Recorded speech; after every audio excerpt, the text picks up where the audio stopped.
Okay, I'm gonna stop. להמשיך? כן, כן. בסדר. Wait, how do we turn it on? It's on. Okay. A patrol car turns left over there or right and goes inside the alley. A patrol car of police? Of border police, yeah. Okay. They came from down up there? They came down from, this was all their jurisdiction. This is their job? Yeah. Went inside. And it's bulletproof. Yeah. They had a bulletproof car. But unfortunately, what happened is the two terrorists surprised them also. They shoot their engine and their brakes. They lose their brakes. And the car swivels around.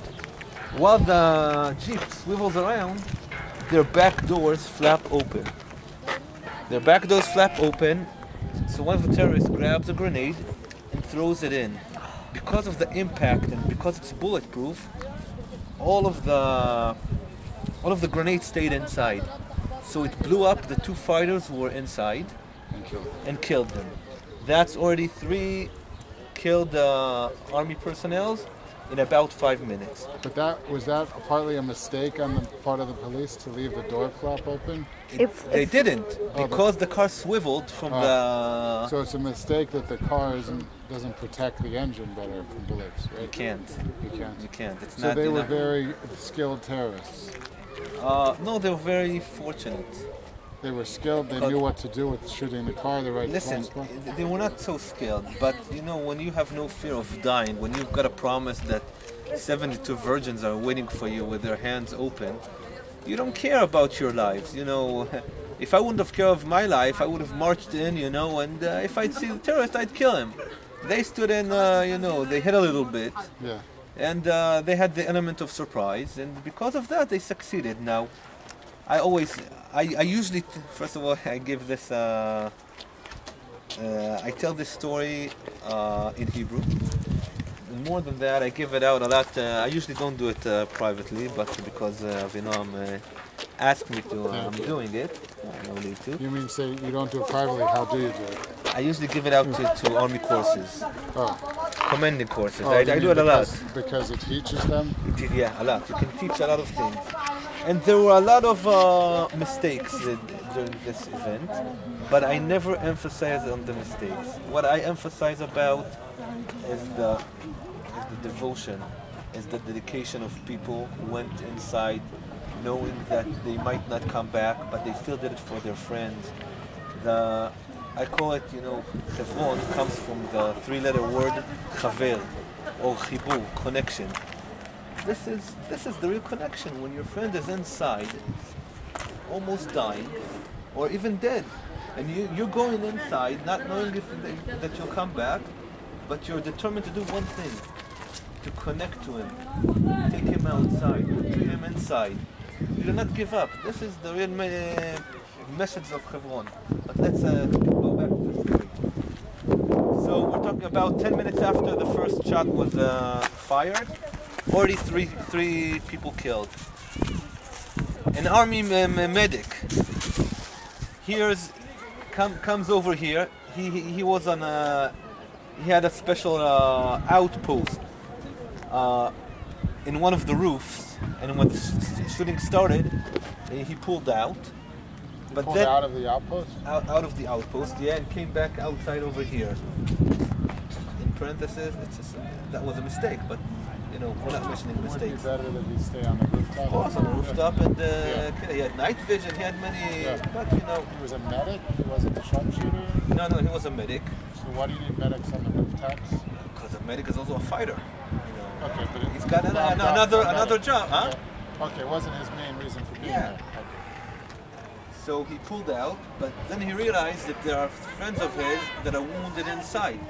He puts on gloves, safety first, and runs inside. When he got inside, the terrorists surprised him also, shot him and killed him.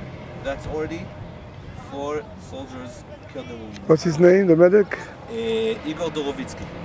אתמול הייתי איתו, הייתי במשפחה שלו. Yesterday there was a big ceremony regarding this event at the Israel Military Medic School in Srifin, בבה"ד 10. הייתי עם בת 7, אז אתמול פעם ראשונה שקראו לי מר יונתן בלייכברד. זה היה נשמע טוב.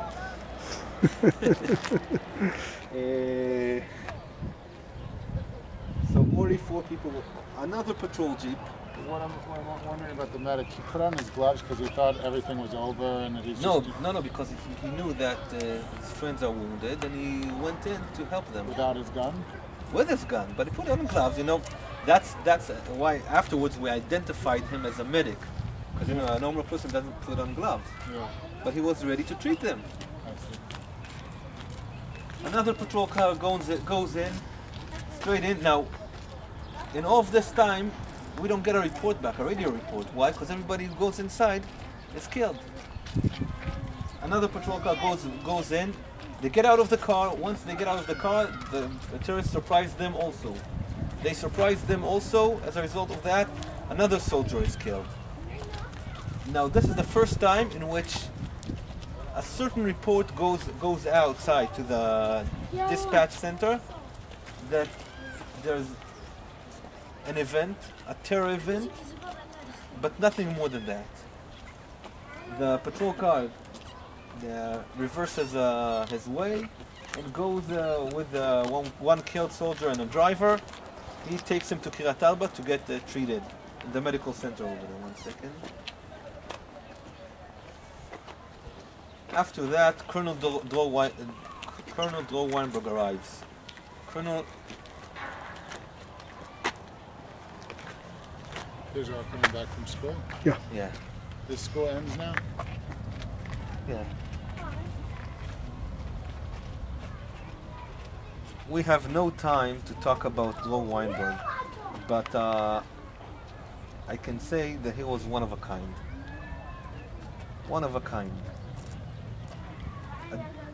A colonel that made the whole battalion, the whole brigade, from Gush Etzion till Be'er Sheva, believe in ourselves.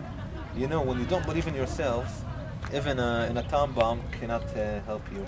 In 48, we had dedication, devotion, we believed in ourselves, and we had one secret weapon. Something that is equal to the atom bomb. Do you know what it is? No, that's always. It's called the Davidka. Do you know what it does? Loud noise. That's it. And because of this loud noise, we won the battle. Why? Because we had... It was a gun? It was a gun. It was a, what you call it, a cannon that made a lot of noise, but other than that, nothing. And the Arabs were very scared of it. You know, because it's very scary. But listen, when you believe in your cause, you don't need nothing more than that. Yeah, small things like rifles, but not more than that. And you know, during the Second Lebanese War, we had a problem. We had the most sophisticated technological instruments, much more than the Hezbollah, but we had a problem with ourselves. That's why people say we got beaten up. Because when you don't believe in what you do, that's what happens. And Colonel Dror Weinberg was just the opposite of that. He was Dati? Yes, he was Dati. He used to live in Kfar Saba. He was my neighbor. I used to live in Kfar Saba also. He goes inside. Now imagine that. We are used to colonels who sit in the command post behind the plasmas and give out orders, but that was not Dror. Dror fought like the lowest ranking private soldier. He heard that there are terrorists, that there's an attack on Kiryat Arba. He leaped right into the action. He was, he had to show a self-example to the soldiers. He went inside, pulled out of his car, put on night vision because everything here was pitch black. And while he was doing that, the terrorists surprised him also, shot him in the side. The bullet penetrated through his stomach, went out. He managed to shout, I'm hit, and collapsed. One of the soldiers picked him up on the jeep and took him out. A few feet out, he died. Already 6 people died. Let's go.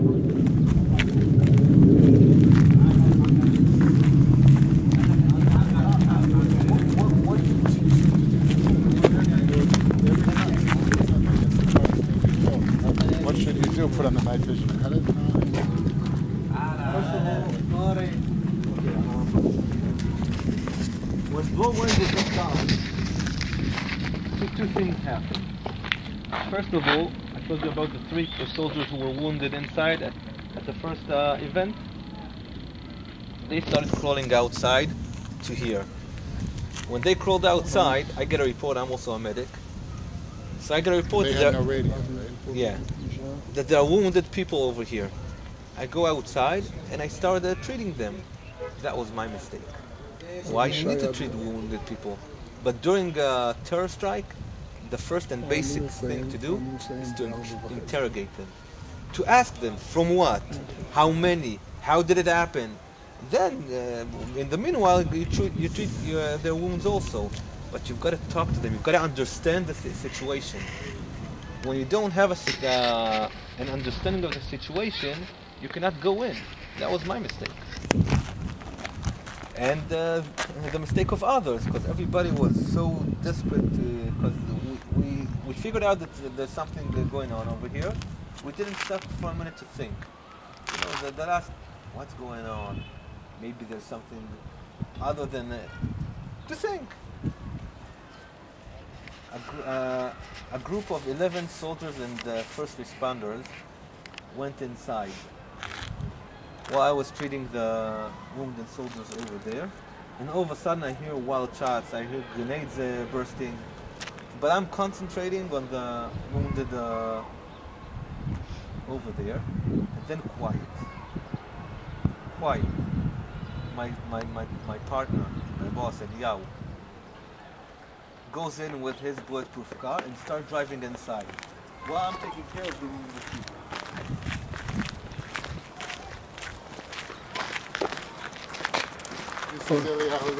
כן. אתה רוצה להיכנס עד הסוף, יוני? בשתי דקות רק שיבינו, we're going to enter and go outside, okay? Because I didn't coordinate this. It's not dangerous so much, but I prefer, you know, without coordination, I prefer not to do it. Okay? Okay. Now Eliyahu goes in, and all of a sudden, right near this fence... Driving now? Yeah. It's a bulletproof car. He sees a horror film. He sees bodies of soldiers laying down right over here. אני רוצה לראות את הכדורים של הכדורים ואני חוזר. איפה זה? יש לזה. בוא, עד הסומד, אל תדאג. He sees wounded soldiers yelling for help. Here, this area right here is Right here, yes. What I want to show you, and then we'll go back. Why is it not dangerous right now? Why? Because now the army is everywhere. During that time, 2000, 2003, imaginary borderline, soldiers were not enter. Look, these are, see the holes? Watch out. Don't worry.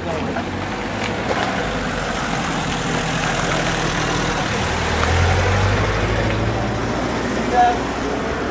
This is all from then.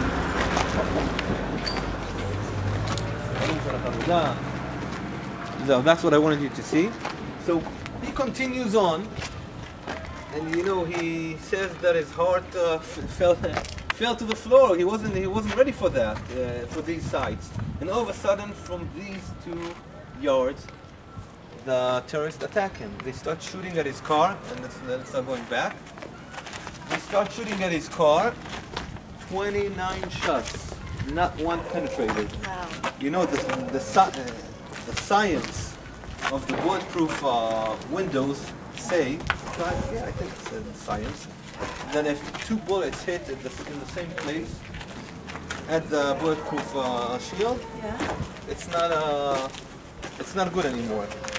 29 shots, not one penetrating. That's a real miracle. Now, while he was getting shot at,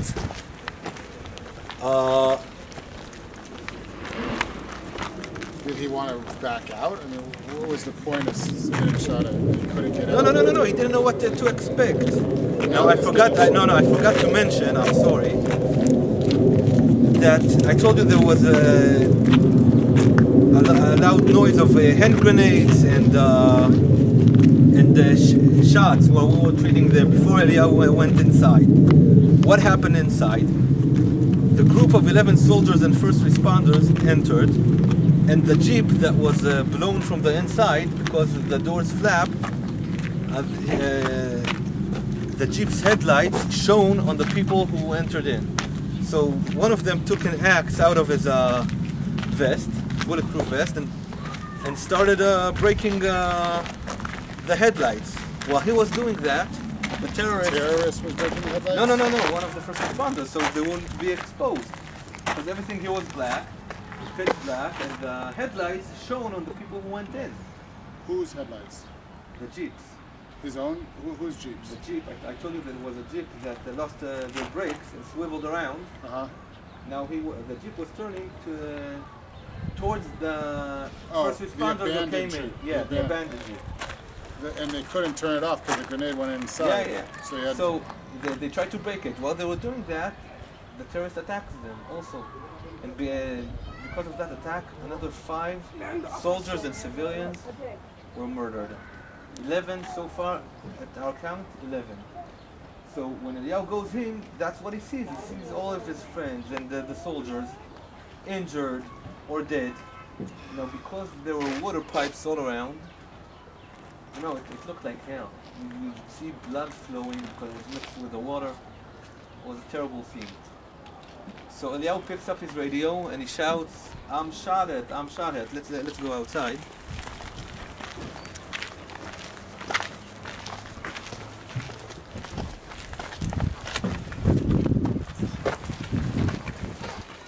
حالك يا زلمة؟ الحمد لله. أوه هشام.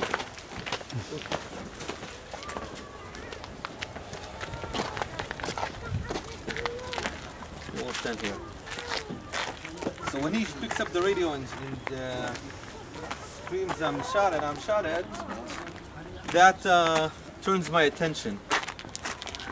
And when I pick up my head from the wounded soldiers, I also see the 6 survivors crawling on the floor in trauma, screaming, there's a massacre over there, there's a massacre over there, help us." So I run a little bit inside and I start carrying a few of them, was I think 3 or 4, that couldn't walk because they were injured in their legs and their hands and their arms. Trying to get them to this road. Yeah, to a secure place in which they'll be treated. Then when I hear that Eliyahu's being shot at, I start running inside by my own. Just on your own with this gun, with sandals and a white shirt. Yeah. Wow. Now I go inside, and all of a sudden, it's pitch dark. So I turn on my flashlight, this flashlight, to see what's going on. The minute I turn it on, the terrorists recognize me because it's all black.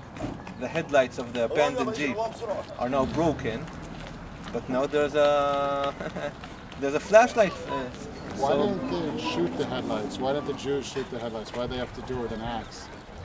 Can't you do it with a sniper? Because they didn't know what's going on. We knew that there are wounded people. You usually don't shoot it unless you understand the situation. But because of the chaos over there, you don't shoot it if you're not stunned. So when I go inside, the terrorists spot me, and they start shooting me also, and I retaliate. They shoot me, I shoot them for over 2 minutes. Baruch Hashem, nothing hit me. I remember 2 thoughts that crossed my head. Did you kill the terrorist? No, unfortunately not. The first thought is that I don't want to die. And I don't want to get injured, bullets are crossing my ears, are very close by. And you always, when you see action movies, it's shots, it's okay, But I remember the fear of my thoughts of I don't want to get injured, leave death. And the second thought, which is funny, is that I had a white shirt on. The second thought was, oh, now if I get shot at, the white will get dirty. My wife's going to kill me.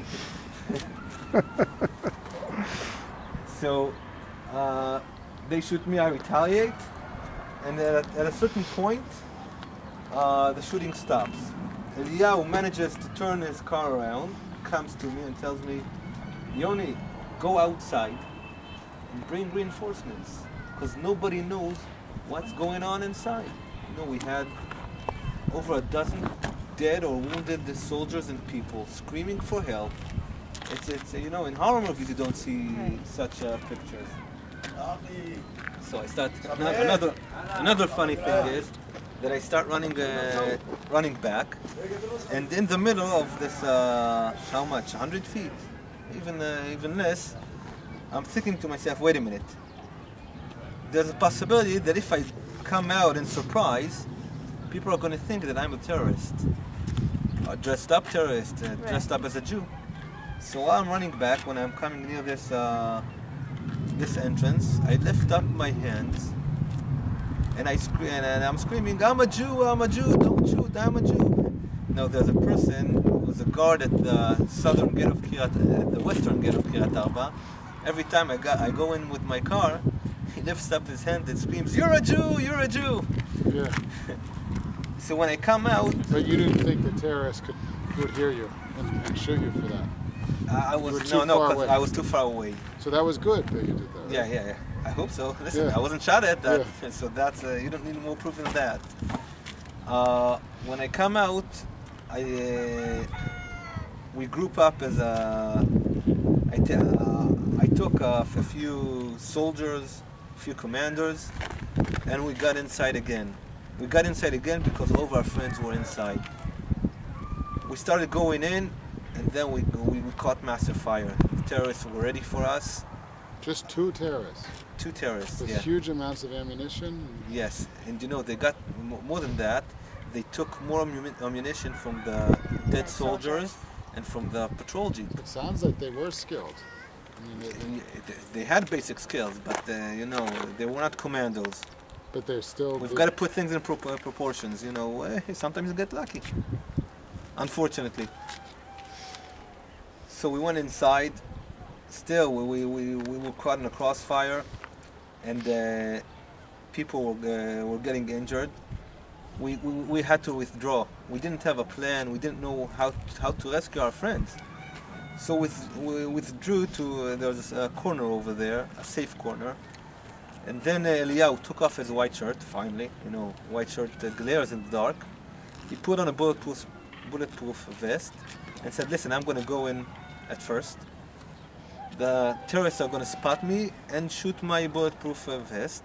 It'll stop it, hopefully.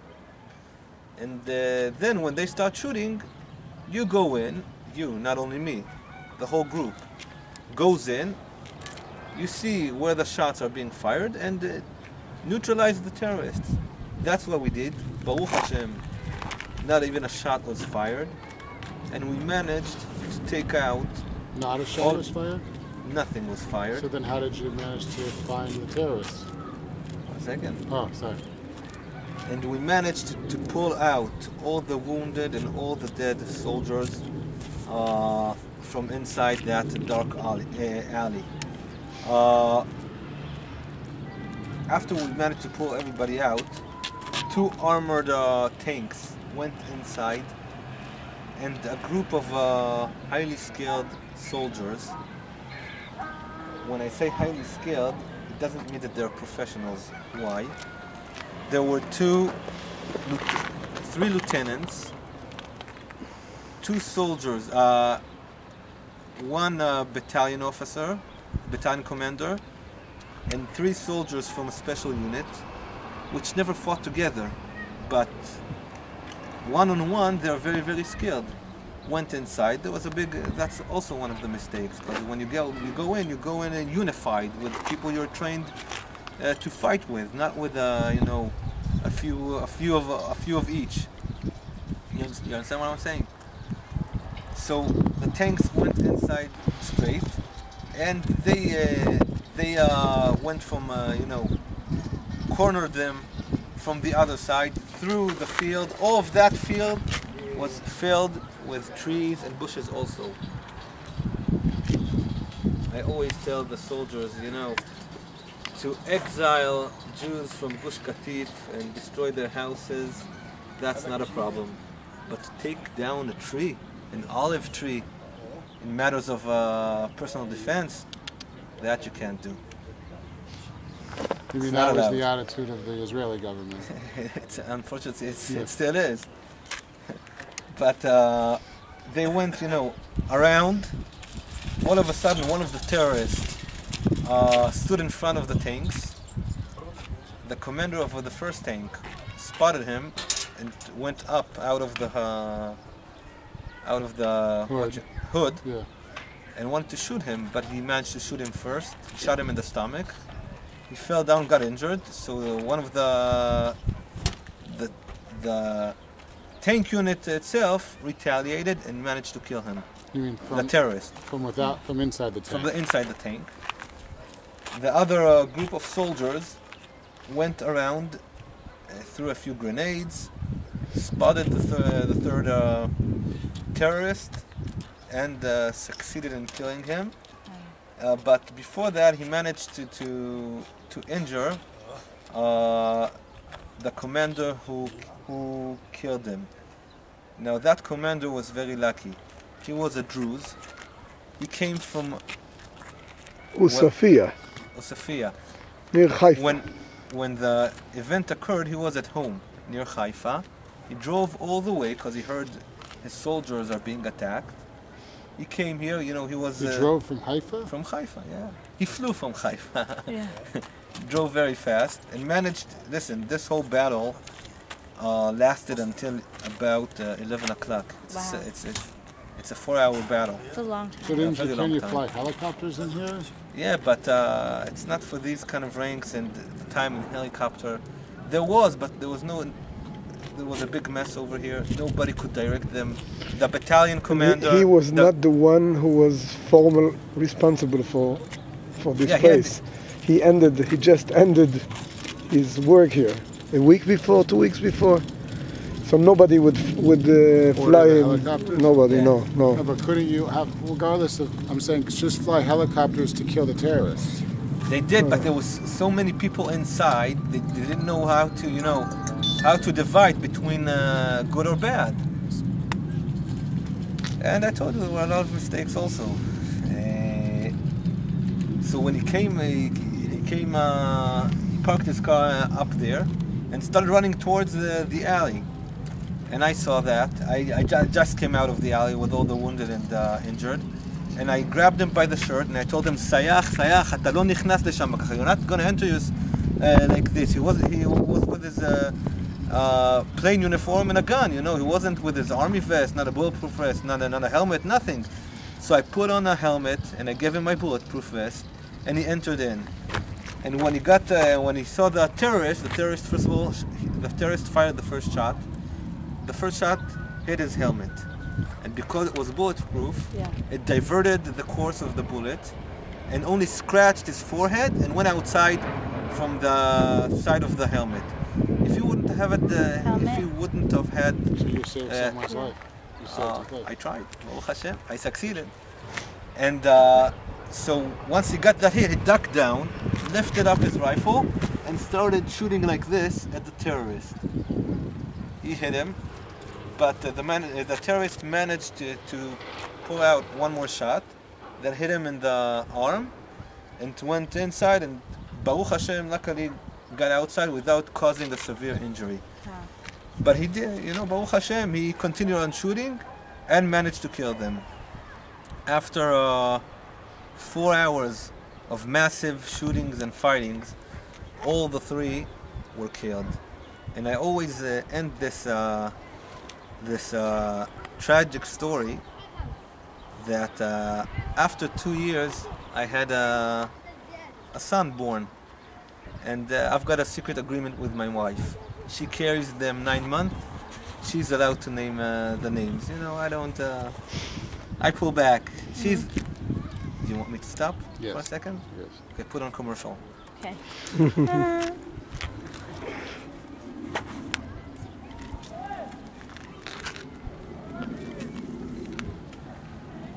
So she's the one who carries them 9 months.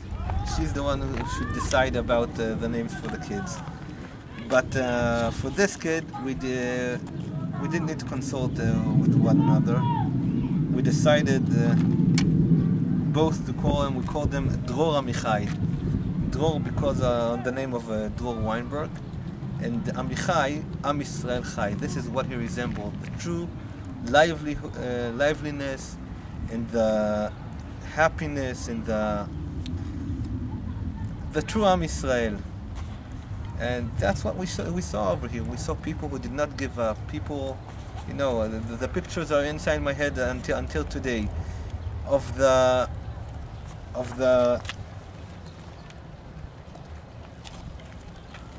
when you go inside and you know that there's a chance your wife won't see you again, that you're going to leave orphans in your house, but you do not give up. You do not give up because your friend is inside, because he needs you. And not only he does, but all the people over there in Kiryat Arba need you, and all the people in Hebron need you, whether you know him or not. You're binded together. This is the true meaning of Hebron, chibur, connection. A connection that cannot be torn apart. That's it. Thank you, Yoni. Beautiful. Unbelievable. I see it as a